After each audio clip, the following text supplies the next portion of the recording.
aí a nossa querida Lili, que vai falar sobre um assunto que também vai pegar no nosso coração. Tá? Estou adorando ver vocês falando a respeito. Vou pegar água para você. Não, você pode ficar onde você Pode quiser. ir. Mas eu posso ficar aqui? Aonde você quiser. Você quer sentar? Eu tiro minhas cadernetas. Não, pra você eu sentar. fico aqui em pé. Só para não ficar na frente da apresentação. Vocês conseguem me ver, me ouvir aqui? Porque se eu for para o outro lado, acho que eu vou atrapalhar a apresentação. Tudo bem aqui? Então tá. Boa noite a todos. Muita alegria de estar aqui com vocês novamente. Sentir toda essa energia. E que nesse momento Jesus envolva os nossos corações para essa aula que é bem densa. Vícios e defeitos. A gente vai falar um pouquinho mais de vícios, porque é algo que, dentro de um contexto de escola de aprendizes, é algo que a gente precisa eliminar. E depois a gente vai para defeitos, tá aqui os lembretes aqui embaixo de mim, as cadernetas. E aí eu vou trazer a reflexão final, que é o objetivo dessa aula. Vocês podem me interromper, tá? Fiquem à vontade. Porque eu sei que esse assunto é bem do dia a dia de todo mundo. Sempre a gente tem ou convive com alguém que tem, obrigada, essa questão. Além da iniciação, o que é mais referência dentro da aliança é esse livro verdinho, Manual Prático do Espírita, de Ney Prieto. Ele é um livro, vamos chamar técnico, bem técnico, mas muito importante. O livro que você está estudando, né, e os outros eu fui pincelando alguma coisa ou outra, mas quando a gente fala de defeitos, virtudes, a gente não pode esquecer do Evangelho, lógico. Quando a gente fala sobre vícios, é importante a gente entender que é um processo. Ninguém dorme sóbrio e acorda viciado. Então é um caminhar. E esse caminhar pode ser mais devagar, mais rápido. Então eu vou falar um pouquinho sobre isso. No Livro dos Espíritos, Kardec pergunta se Deus condena a busca pelo bem-estar. A resposta é que não. Porque se sentir bem é algo natural. Todo mundo aqui quer se sentir bem. O que Deus condena? Justamente o abuso.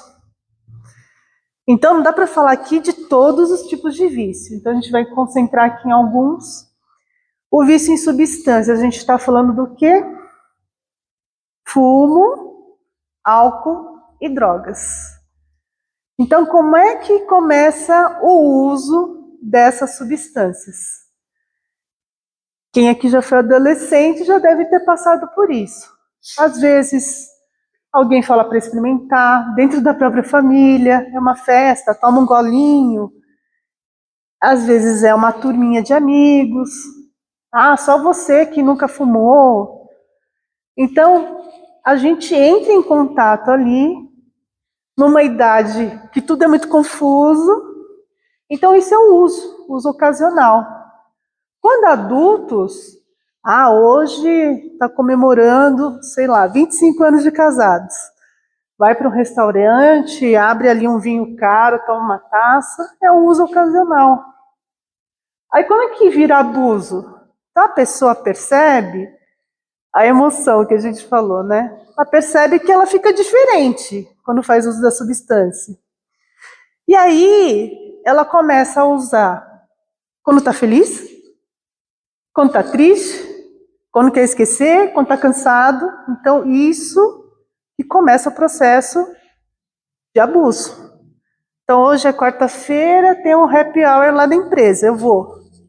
Amanhã é quinta, como é antes de sexta, eu vou também. Aí na sexta, amanhã eu não vou trabalhar, vou também. E sábado e domingo, que eu preciso ficar com a minha família, estou fazendo o quê? Dormindo de ressaca. Então, isso já é o abuso. E a dependência é um outro patamar. É quando o uso da substância é mais importante e está acima de todas as outras coisas. Aí aconteceu uma coisa muito curiosa. Meus sobrinhos foram no jogo do Corinthians, eu nem sei contra quem, mas era um jogo importante. E eles, né, corintianos fanáticos lá, os dois, chegou um senhor com a neta.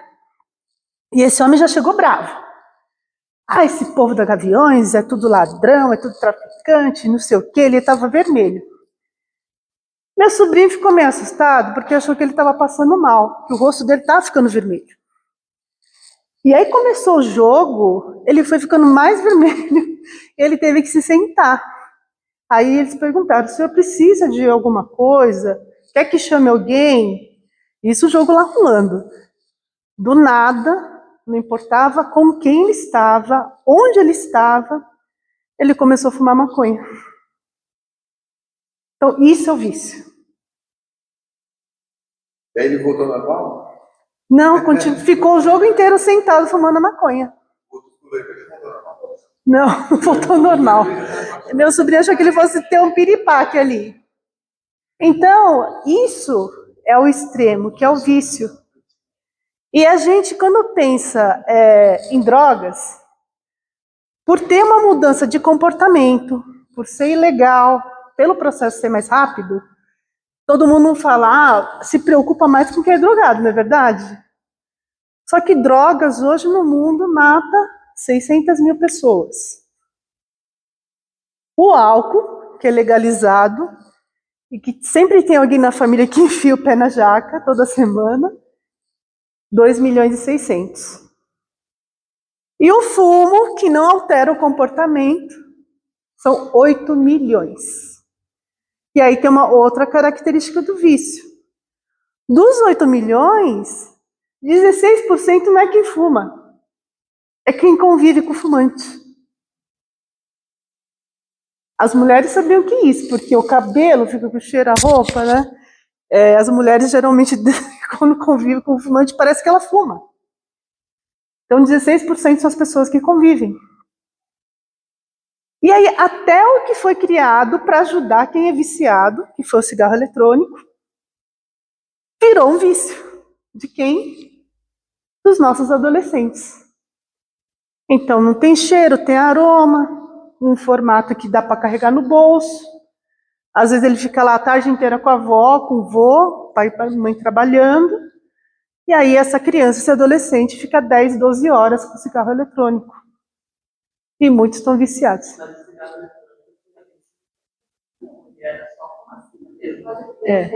Agora, os de agora tem. E é ilegal. Eles colocavam o que não vinha no paper. O que não tinha, eles colocavam. Não, mas eu parei de fumar e usei. Então, que era justamente para ajudar quem tinha o vício da nicotina, só que isso foi desvirtuado para outro uso. E aí esses jovens hoje têm outros tipos de doenças, porque a saúde é afetada, e como a pessoa fica 10, 12 horas com isso, ela não consegue largar. Se você abrir uma gaveta, você vai ver o negócio ali cheio, porque ela carrega na escola, ela tem no quarto, e muitas vezes a família não sabe. Por quê? Não altera o comportamento, não tem cheiro. Então, olha como que o vício é o extremo. O uso é uma coisa, o abuso é essa pisada na jaca, e o vício já é esse outro patamar. E o que geralmente é ligado a quem bebe, a quem fuma, é o quê? O jogo. Quem aqui é mais experiente, mais vivido, deve se lembrar daqueles salões enormes que existiam de bingo com caça-níquel. Não sei se vocês já viram alguém jogando o caça-níquel. Ela muda fisicamente, ela fica vidrada na tela. E é um vício um pouquinho diferente, porque ele é alto e baixo. Quando a pessoa começa a ganhar, ela fica feliz, eufórica. Aí ela perde. Aí ela quer recuperar o que ela perdeu. Aí ela tenta de novo. Aí vai tentando, perdendo várias vezes. Aí ganha uma vez. Não, vou conseguir recuperar tudo. Até que o estabelecimento fecha e essa pessoa está no chão, totalmente destruída, porque ela toma consciência, toma em contato com a emoção, que vocês estavam falando, da culpa. Perdi tudo. E nesses locais, geralmente, o que haviam? Agiotas. E aí, esse tipo de jogo foi proibido. Mas, se você entrar em qualquer bar, qualquer padaria, o que tem lá no fundo? Uma maquininha. E aí também teve a migração. A maquininha saiu do físico e foi para o digital. Então, às vezes fala assim, minha filha desapareceu, faz ali, chama a polícia e tal. Na verdade, a menina fez um monte de dívida e fugiu de casa, como se fosse uma criança, porque está fugindo dos agiotas. Então, isso acontece hoje. Várias vezes a gente vê esse tipo de notícia. E o digital tem outras camadas. Então, a criança que fica lá 10, 12 horas no computador, a noite inteira jogando, que tipo de jogo que ela tá? É o que você tem que ganhar. É o que mais mata, é o que mais rouba, e ela tem que comprar não sei o quê, e ela vai entrando num processo, a gente estava falando aqui de sintonia, num processo que quando ela perde, ela faz o quê? Quebra o computador, joga o mouse na parede, quebra o celular. Quantas crianças não têm a tela quebrada? É por causa de jogo. E é uma criança que não sabe lidar com nenhum tipo de frustração, porque ela acha que a vida é isso, essa adrenalina, né? Mas nós estamos num patamar que não é só jogo. Não, eu vou falar. E aí a gente tem o outro tipo, que é o do isolamento. Então, com as inteligências artificiais, então quem é mais experiente deve se lembrar do filme Ela, que o homem começa a se relacionar com a inteligência artificial e ele fica tão envolvido com aquilo que ele passa a amar essa inteligência artificial e aí ele descobre que ela faz a mesma coisa com milhares de pessoas. Ele fica arrasado. E isso acontece com adolescentes. Pega o personagem principal ali que ele gosta, cria uma IA, a IA vai aprendendo com ele, vai conversando do jeito que ele quer, ele não tem nenhum tipo de barreira. E aí o que a pessoa faz? Não sai do quarto. Não quer ir trabalhar, não quer estudar, não quer fazer nada. Ela fica vivendo nessa bolha. Aqui no Brasil não é tão... Começa a aparecer, mas nos países mais desenvolvidos, isso é um percentual da população que não sai do quarto. Se a pessoa não come, não interage com ninguém, ela fica o dia inteiro no quarto vivendo nessa bolha, né? E a gente tem, porque a gente fala, né? Ou a pessoa está empregada, desempregada, ou ela é influencer, porque todo mundo é influencer. Eu ia falar da questão do celular, não a questão dessa criança, mas a questão de, assim, ela não se interagir com as pessoas, só viver, achar que é o que está ali no celular, né, no Instagram, e achar que a realidade do outro é a realidade dela. E, como eu convivo com escola, muitos pais não sabem os filhos que têm. Sim. Teve um caso na escola lá, há uns 3 anos atrás, que a mãe veio desesperada, porque ela tinha mandado nudes para uma pessoa que ela não sabia. E aí chamaram a mãe e o pai falou, mas ela não sai de casa, ela tem que ter um computador. Então. Às vezes eu falo para minha patroa, ela está mais na rua que nós. Porque o mundo aberto, né, esse acesso à internet, abriu demais e isso escancarou. Então acabou viciando, porque é muito mais fácil. Eu não preciso interagir com ninguém. Eu estou ali, ninguém sabe o que eu estou fazendo. É um dos grandes perigos que tem hoje. É porque quando a gente fala dos influencers, né, eles estão criando uma ilusão do ver, do ter, e não do ser. E a criança que fica lá 6 horas vendo esse tipo de coisa, acha que aquilo é vida. E ela passa a querer o que a pessoa tem, o que a pessoa faz, ela quer fazer também, dependente do que seja. se é o nude, se é tirar foto, se é dancinha, ela começa a achar que aquilo é o que ela almeja, vamos dizer assim. Então, aqui não é tão comum, mas lá fora tem o tal do cancelamento, porque da mesma forma que a pessoa tem, sei lá, milhões de seguidores, alguns aqui já começam a entrar em depressão porque eles não conseguem receber as críticas, que a gente chama de haters. As pessoas são canceladas. E muitas lá fora acabam cometendo suicídio por conta disso. Muitos seguidores porque não conseguem tantos seguidores. Exatamente. E então, né, a gente vai vendo assim um panorama, só que eles possuem camadas diferentes. O vício da substância, aqui todo mundo deve conhecer alguém. Qual que é a fala dessa pessoa? Eu não sou viciado. Eu paro a hora que eu quiser.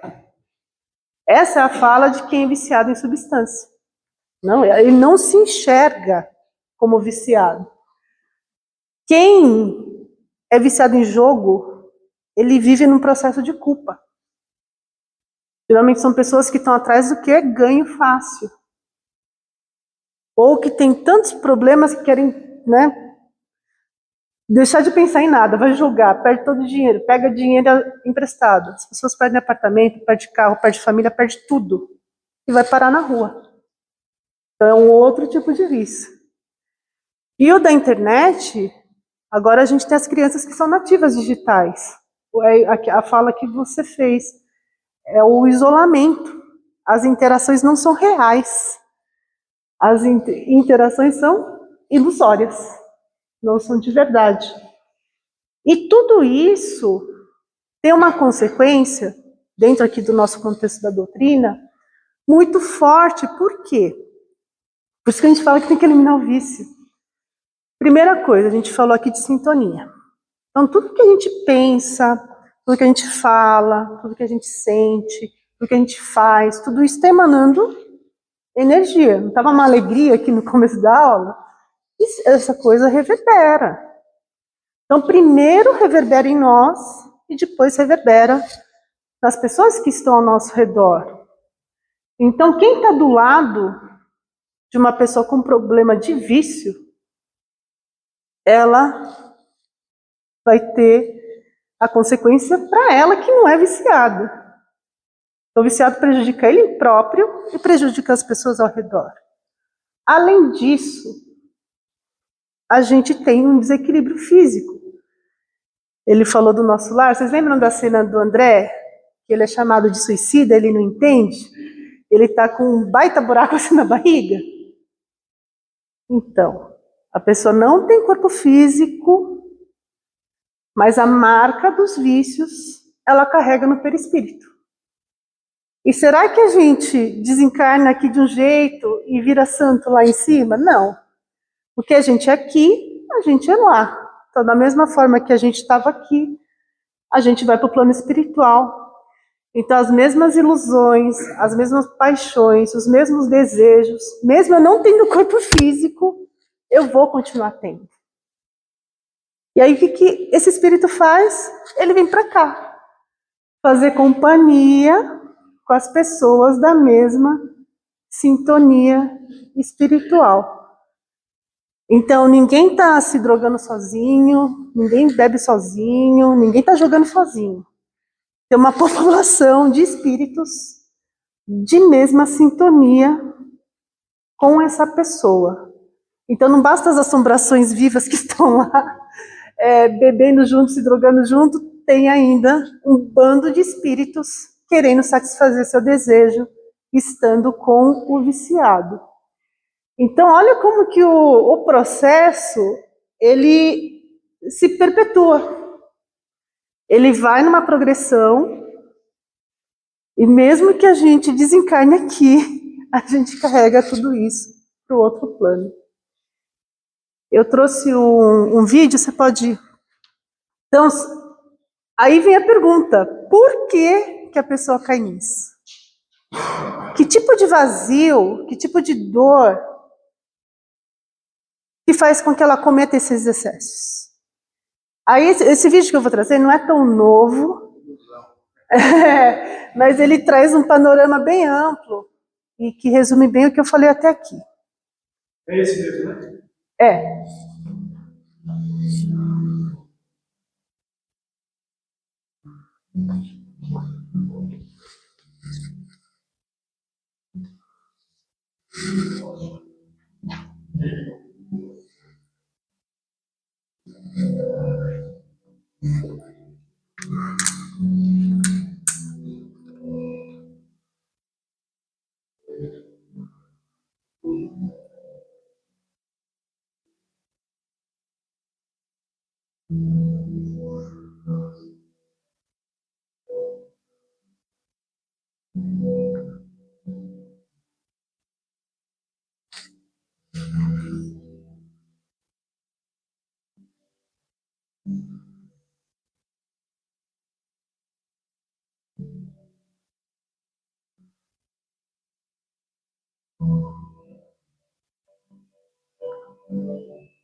Esse filminho dá uma resumida bem grande assim no que a gente falou até agora. Alguém gostaria de falar ou comentar algo que vivencia em relação a vício? Alguém quer falar? Sei que o tema é delicado, para não dizer outra coisa. Eu queria só reforçar uma questão que é, você é professora? Então, com o quanto que a gente precisa estar vigilante em relação aos jovens. O meu sobrinho, ele morou fora uns 5 anos e chegou no Brasil, foi para um colégio. E era uma gincana, sei lá, tinha que ir na casa das pessoas. E aí, numa dessas casas, o adulto permitiu que eles bebessem. E o nosso corpo é tão sábio.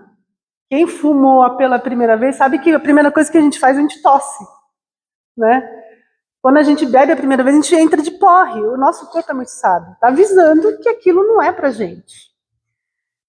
E aí o menino, né, adolescente, não aguentou, desmaiou, não sabia o que estava falando. Filmaram.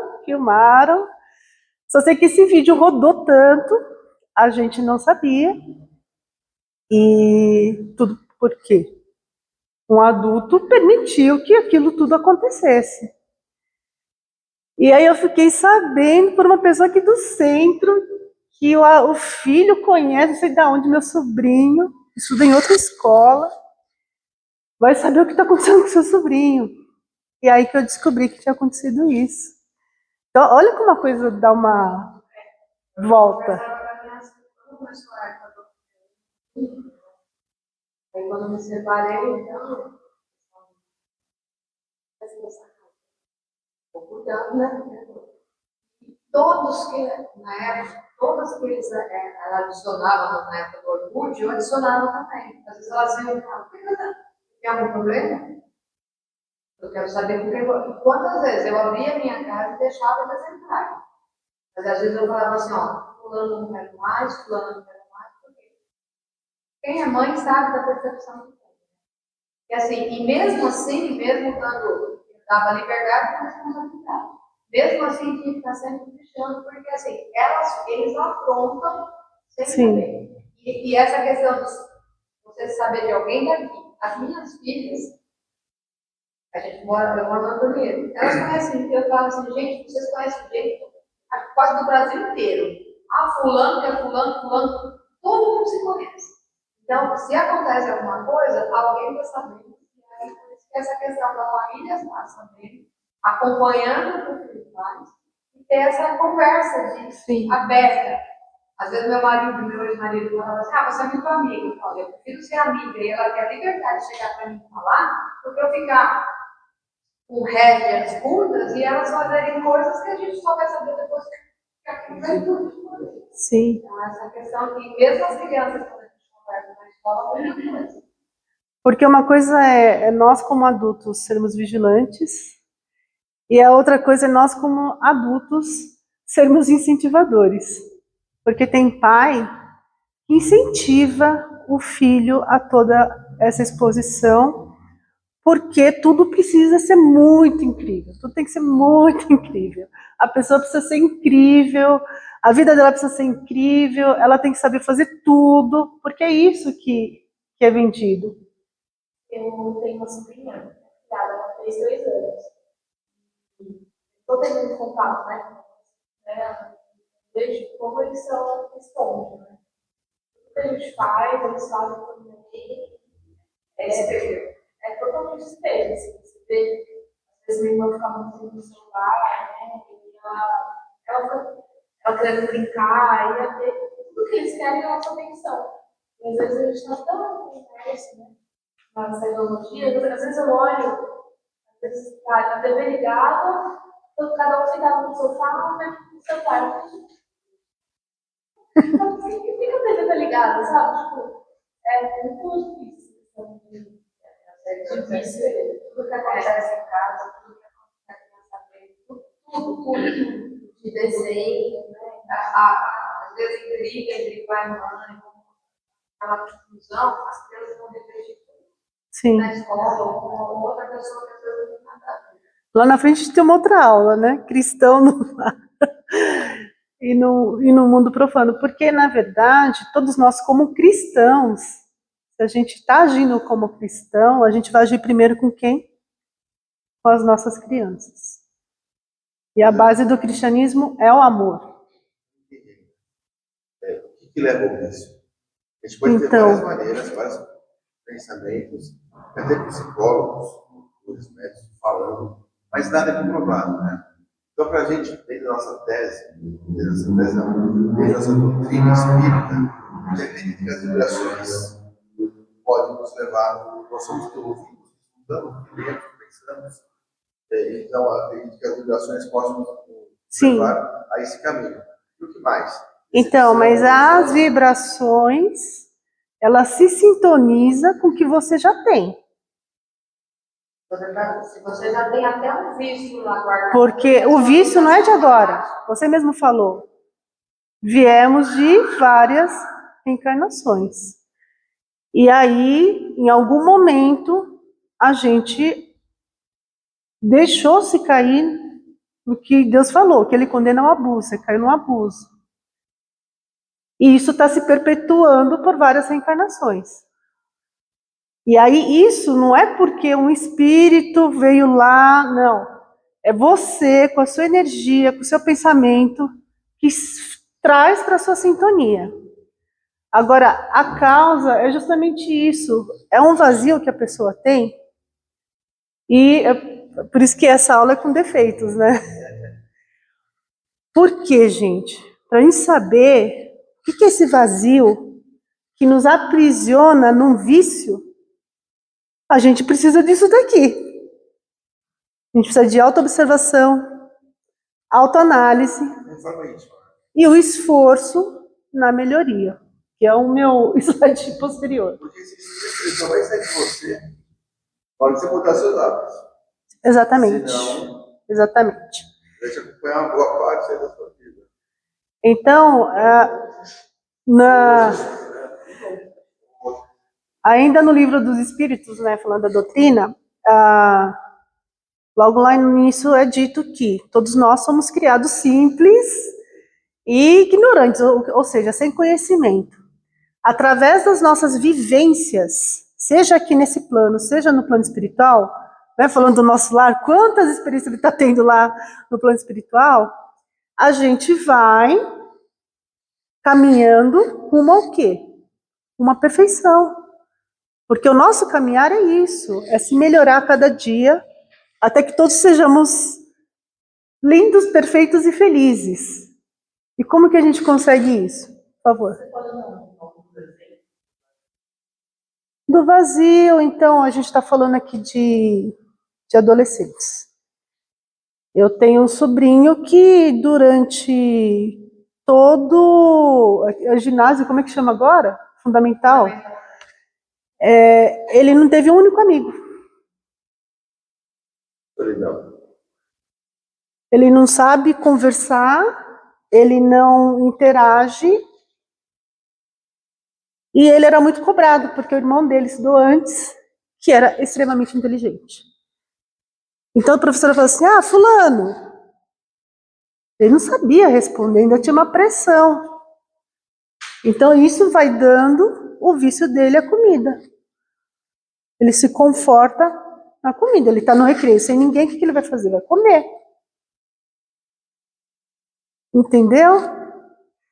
E aí, se a gente está caminhando para ser melhor, aí o livro dos Espíritos fala bem curto. Quem que é o nosso modelo e guia? Jesus.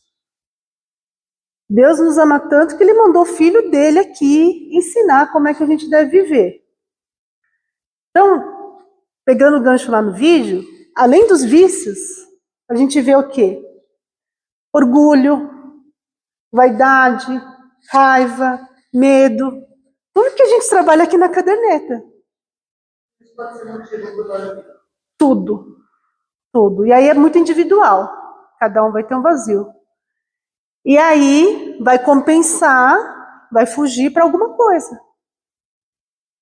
Só que não é difícil escrever na caderneta, porque ele tem lá, aconteceu alguma coisa, qual foi sua reação, sua emoção. Para você descobrir qual o sentimento que está por trás daquilo, não é difícil. É a mesma coisa com a pessoa que tem vício. O que está por trás daquilo? É uma culpa de alguma coisa? É uma dificuldade? E aí, sendo Jesus nosso guia, onde estão os ensinamentos dele? Está no Evangelho.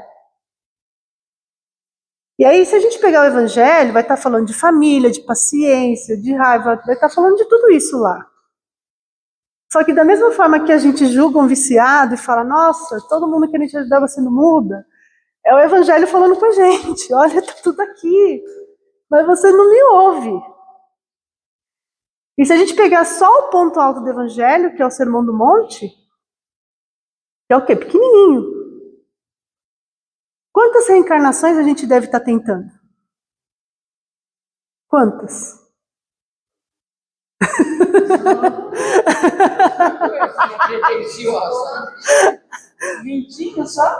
Por isso que essa frase de Emmanuel, a primeira vez que eu vi, eu fiquei chocada. Porque ela fala assim, através de numerosas reencarnações, temos sido cristãos sem Cristo. Alguém leu aí o tema do oculto exterior? A gente fala que é cristão, mas a gente não é cristão de fato. Quantas coisas a gente tem ainda para melhorar? E a nossa amiga aqui falou que a gente tem que deixar escondido lá o chicote. O programa da escola de aprendiz do Evangelho, quais são as nossas diretrizes? Em primeiro lugar é amor. Se a gente nasceu sem conhecimento como espírito, a gente tem quanto tempo para cumprir o Evangelho? Eternidade. Então não precisa ficar desesperado. Humildade. Para a gente escrever na caderneta, o caderno de temas, a gente precisa ter humildade. Porque a gente olhar no espelho, que muitas vezes a gente nunca olhou, e geralmente a gente não vai gostar do que a gente está vendo. E aí, Evandro, cai no outro ponto que é disciplina. Se não houver o nosso próprio esforço na direção do movimento de ser melhor, e às vezes desanima. Aí você anota lá, de novo, hoje gritei com a minha mãe. Já tinha falado que não ia fazer isso. Aí daqui 3 dias você faz a mesma coisa de novo. Então, às vezes, a caderneta você tem essas repetições. Porque tem coisa que a gente não vai conseguir resolver nem nessa reencarnação, gente. Só que isso não invalida a gente tentar todos os dias para se melhorar. É a nossa percepção também de tempo é diferente. Sim, né? A gente acha que sim. tudo é para ontem, né? E, às vezes não, a gente tem um processo, só que esse processo, Deus sabe por quê. A gente não sabe, Deus sabe por quê. É um processo porque não dá para quem já leu o livro, eu já li romance, ele sempre falava, às vezes a pessoa vivia desde pequeno, não sei o que, só foi encontrar um amor verdadeiro já no leite de morte. Então, viveu aqueles momentos e foi embora feliz. E a gente tem essa percepção ainda a minha reforma vai ser daqui 2 meses, daqui 3 meses. Às vezes, Não. 10 anos atrás, começou a É que nem a assistência espiritual depende de quem? Da gente. Se a gente não se modificou. E as ferramentas que a gente trabalha, ela motiva esse nosso olhar. Então, esquece o ter, o ver, que é o vídeo que a gente viu, e a gente está preocupando com o quê? Com o ser, com o sentir. Então, apesar de ser uma coisa que você tem que ir lá, sentar e escrever, é uma vivência. Porque a partir do momento que você para pensar e escrever, você está relembrando tudo o que aconteceu e refletindo o que você sentiu e o que você precisa melhorar. É uma coisa muito complexa, muito complexa. E essas ferramentas que... Oi? E assim, uma coisa muito importante que a gente, quando escreve caderneta, é assim, mas fulano vai ler. Exato. A Fulano caderneta vai ler e, meu Deus do céu, você vai ler isso? É melhor não escrever. A gente não deve esquecer que um fulano que vai ler, às vezes é pior 1000 vezes do que eu. Sim. Então não vai jamais julgar. E aí volta para Jesus. Jesus julgava? Não. Não. Essas equipes que tomam conta de escola são pessoas tão imperfeitas como todos no planeta Terra. Somos todos iguais. A única coisa é que a gente chegou um pouquinho antes. Então, o outro ponto que a gente não pode esquecer é a ligação espiritual. A gente tem um mentor, gente. Vem uma orientação na caderneta. E a gente precisa se ligar nessas coisas. Intuições que a gente recebe. Então, vê aquela luzinha amarela. Não faz isso. Então, não faça. Não faça. Mas isso sem a culpa, sem o chicote. Esse processo ele tem que ser de muito amor. Você não está fazendo, como a Cássia falou, porque alguém mandou, porque você tem que mostrar para alguém. Você está fazendo porque você é um espírito que escolheu seguir os passos de Jesus. E aí a rota de Jesus qual que é? O Evangelho. Toda vez que a gente desvia do Evangelho, a gente está no vício ou está no defeito. Então, não é uma lei cuidar do corpo? Se a gente tem um vício, a gente está fazendo o quê com o corpo? Destruindo. Não é uma lei que a gente vem na família que escolheu, o que a gente está fazendo todo mundo sofrer? Assim, não tem nada positivo do vício. E os defeitos, até que horas que eu vou mesmo? 20 para 10. Tá. E aí vamos para a reflexão. Que é o grande objetivo de estarmos aqui numa quarta-feira, 9h30 da noite. Não importa muito se o vício é A, B, C, D, E, F, G. Não importa muito defeitos, eu nem sei quantos tem, os milhares de defeitos. Tem muitos. Se a gente está falando que é um processo individual, como é que a gente chegou aqui? Quem que a gente era? Lá no primeiro dia do curso básico. Com essa equipe maravilhosa aqui recepcionando. Ou como eu era quando eu cheguei a primeira vez no centro. Hoje, a gente está um pouquinho mais da metade do curso, né? Aula 68. Quem que eu sou hoje? Comparando com essa pessoa que chegou aqui. Alguma coisa andou? Alguma coisa modificou? Precisou se observar? Precisou de autoanálise? Precisou de esforço? Precisou escrever na caderneta, Cássio? E essa questão que você falou sobre a disciplina, eu acho que é uma realmente muito importante. Tá? Eu vou falar uma coisa muito pessoal, mas como todos, eu sei que não vai sair daqui. Eu, de 2015 a 2021, eu fui viciado em álcool. Então, eu tive esse intervalo de tempo, isso do álcool. Tive que fazer uma psicoterapia até eu entender que fazia parte da questão da necessidade de aceitação. Também do término de um relacionamento de muito tempo, que foi meio que avassalador. Então, isso levou esses 5 a 6 anos a esse desmame. Eu entender de fato qual era a raiz do problema. E justamente no ano 2021, eu acho que foi 2022 que a gente começou com isso. Junto com 2022. Foi quando eu senti esse chamado para mim novamente, porque eu tinha abandonado o centro. Eu fiz uma cidade em 2015. Foi um ano, 3. Foi nesse intervalo, acho que mais de 1 a 2 anos, né? Porque eu abandonei o curso de 2015. E aí começou a desandar, porque eu já tinha feito uma cidade aqui. E aqui no curso só foi reforçada a questão da disciplina. Né? Você ter coragem de escrever o que você sente, o que você passa, e ao mesmo tempo a vergonha de alguém que está lendo é real. O que será que a casa vai ler? Vai falar com Deus? Depois eu quero falar. Mas chega uma hora que fica automático. Você tem coragem de escrever aquilo que você sente, aquilo que você passa, porque faz parte. Sim. Estamos aqui nessa escola, nesse caminho de aprovação, porque todo mundo tem, né? Ninguém é perfeito. Então, para mim, foi importante. E manter a disciplina, a autoobservação. É um exercício diário, não vou dizer que é fácil. Não. Né? Mas precisa. E quando a gente percebe que a gente está adoecido, aí que a gente tem mais se esforça para poder se recuperar e seguir adiante. Aí a gente sente apoio de diversas fontes, inclusive fontes mediúnicas, né? A gente vai receber a mesma informação. Tem alguma coisa errada realmente.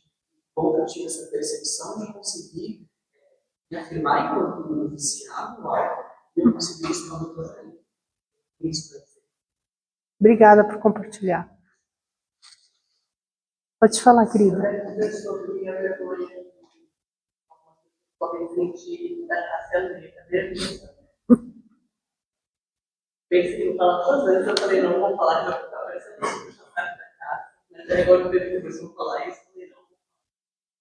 Eu penso assim, a gente está aqui nesse centro e vocês que vêm aqui dar aula para a gente, a casa, foi aprovado para a espiritualidade, primeiramente. Independente de aprender ou não, aprendeu, lógico, sempre foi a Então, a Cássia, ela está ali. Ela foi aprovada para estar ali, né? Então, ela é a última pessoa que vai julgar isso. Então, eu não tenho problema nenhum. Eu não tenho problema com isso. Mas era isso que eu queria falar. Eu acho que a última coisa que eu ia fazer é comprar. Não, tem gente aqui no centro que fala que vai ser enterrado com a caderneta, né? Porque você mal, você fez o quê com a caderneta? Você vê que você vai morrer, queima a caderneta?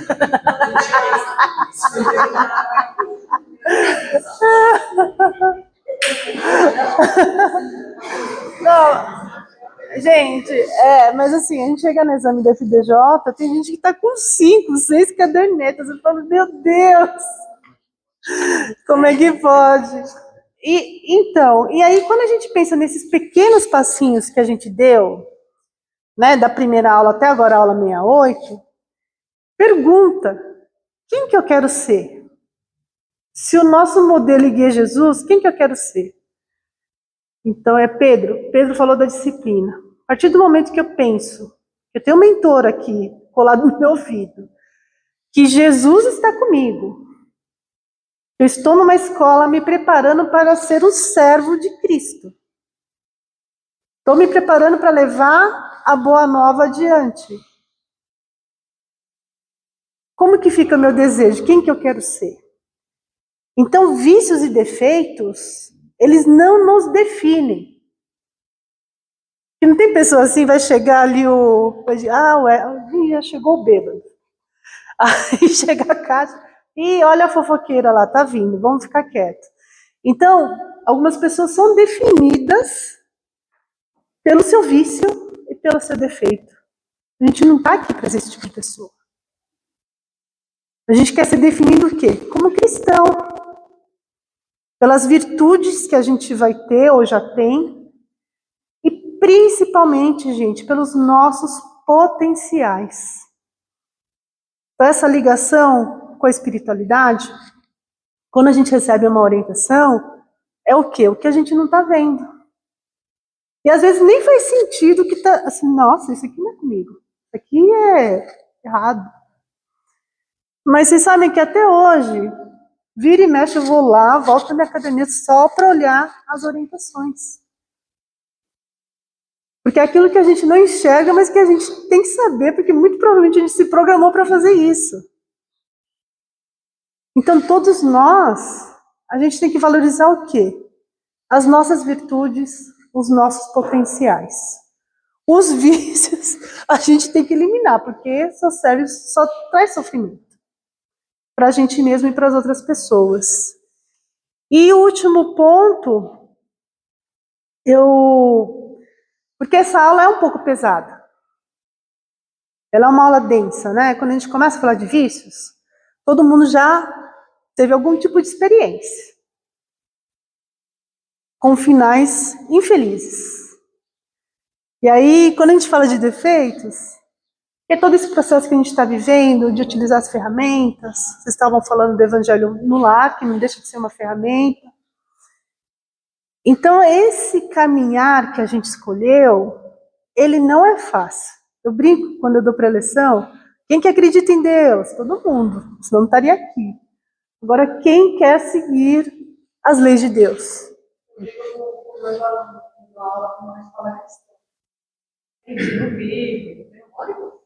Aí às vezes eles ficam lá se xingando, se pegando, se pegando. Eu falo assim, escuta, cadê Deus no coração de vocês? Aí eu falo, mas vocês, Deus trataria alguém assim? Exatamente. Se a gente pensar em Jesus, que além de ter vindo aqui, ele usou o próprio corpo somente para quê? Para servir. Como é que a gente vai ter coragem, né? Se a gente reflete sobre isso, como é que a gente tem coragem de destruir o nosso corpo com vício? Então, esse tipo de reflexão, quando a gente pensa que a gente está caminhando com Jesus, e a escola traz esses 3 elementos, que é trabalho, reforma íntima e estudo. Não pode ser 80, 10, 10. Não, a gente precisa fazer as três coisas, porque a transformação só é possível quando a gente toma a decisão de abrir nosso coração para Jesus e seguir seus passos. E Jesus, ele dizia que ele podia curar qualquer pessoa a qualquer tempo na parte física, mas a cura verdadeira do espírito só é possível a partir da decisão de cada um de nós. Então, o porquê, sempre vem essa pergunta, né? O porquê? Por que que isso aconteceu? Precisa fazer tratamento, precisa fazer terapia, precisa de ajuda. Mas, independente do porquê, o vício é uma fuga. É uma fuga para alguma dor que está acontecendo lá dentro. E aí, eu quero que vocês fiquem com essa reflexão. Vício e defeito não nos definem. O que nos define são as virtudes que a gente tem e os potenciais que nós todos temos. E caminhando com Jesus fica mais fácil, né, gente? Então, para fechar a aula, porque já vai dar o tempo, eu vou colocar uma música para a gente internalizar tudo isso que foi falado aqui, que é a música da Elizabeth Lacerda, que é que nós todos aqui podemos ser mais do que a gente é quando a gente caminha ao lado de Jesus. Então vamos... e ela estará aqui sábado.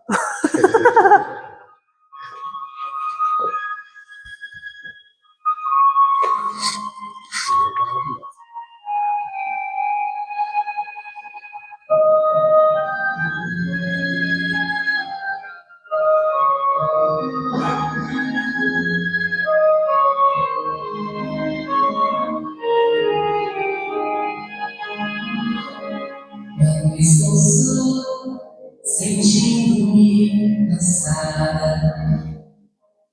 Preocupações perturbam o meu coração. Então me acalmo, espero em silêncio. Jesus chegar e sentar-se junto a mim. Neste momento, tudo se transforma. Me sinto forte, com atenção. É tão amor, sonho e esperança. Então me rendo nos braços de Jesus. Ele me leva sobre as montanhas, me faz andar sobre mais tempestades. Estou seguro, não vou mais desistir. Jesus me ama, mas o que eu posso ser?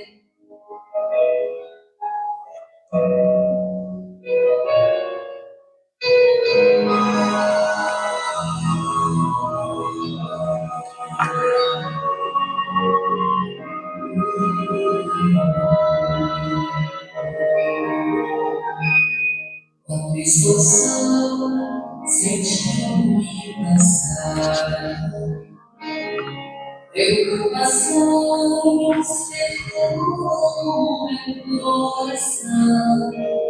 Então eu vou estar em silêncio.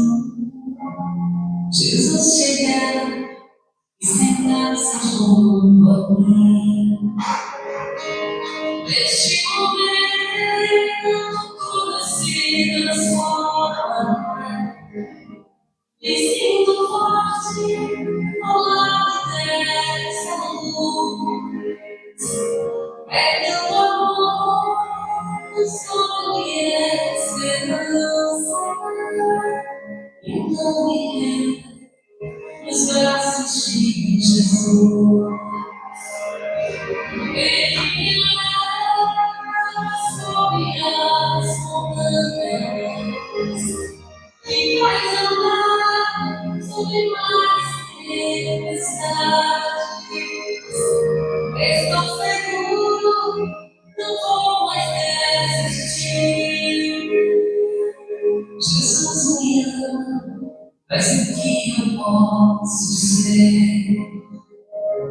Jesus me ama. Mas o que eu posso ser?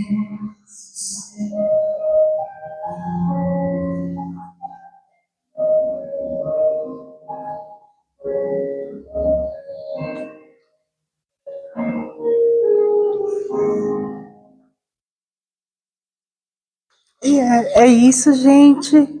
Então, que fica essa reflexão para vocês levarem para casa, tá bom? Todos nós temos virtudes, potenciais, as ferramentas estão aqui. E o caminhar com Jesus, qual que é a maior lição que ele trouxe? Amor. Então esse processo todo tem que ser de muito amor, tá bom? Fiquem com Deus.